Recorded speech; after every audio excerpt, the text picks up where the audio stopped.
ناس كتير ما هياش من جماعة لبراس، انما متعاطفة معاهم وبتسمع كلامهم. طب ليه الناس دي متعاطفة معاهم؟ ما احنا عمالين ندور على السبب، عشان اذا عرف السبب بطل العجب.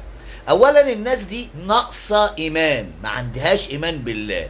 بمعنى ايه؟ انهم مش شايفين حاجة خالص حوالين منهم، مش شايفين غير ان ايه، مش لاقيين ناكل، الدنيا غالة، ايه الحكاية والرواية، وما عندهمش قناعة بالله خالص عز وجل. فدول لازم لما بترمي لهم حته لقمه كده بيجروا عليهم، فبيمشوا ورا اللبراس بالمعلومات اللي بيدوها لهم والاخبار اللي بيدوها لهم، ويقول لك ايوه هو ده.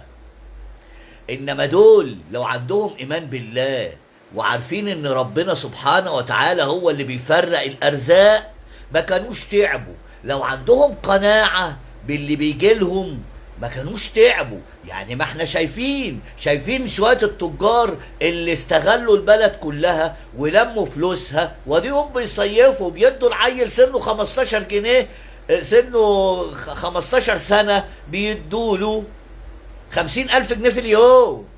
طب جابوه منين؟ ما هو جابوه من قوت الشعب.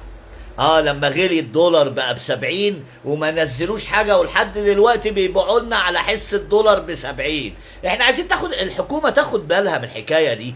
انتوا ليه مش ما تقرصوا شوية يا حكومة؟ التجارة الحرة دي ظلمت ناس كتير في الوقت اللي احنا فيه ده.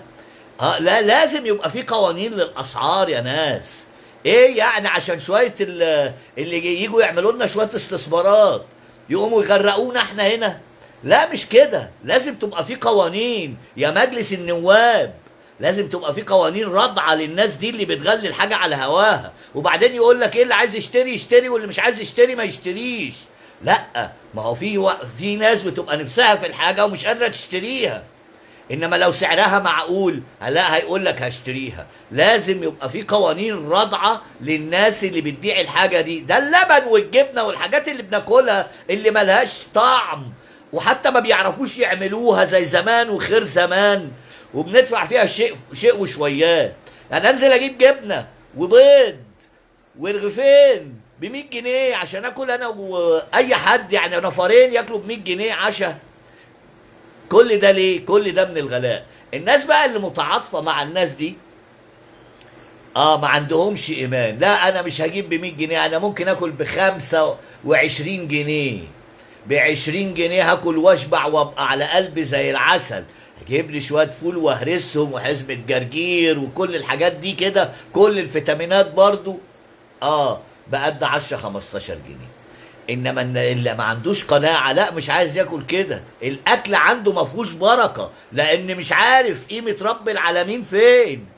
ما هو انتوا ما عندكوش بركة في بيوتكم، فبالتالي على طول جعانين، وبالتالي على طول ناقبين على الدولة. وبعدين يرجع يقول لك ايه، السيسي هينزل ياكل كل واحد في بقه.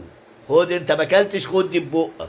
السيسي معه. هو في انسان وفي حد هيعمل كده؟ ربنا هو اللي هيطعمك، مش حد تاني. لو تفهموا هترتاحوا.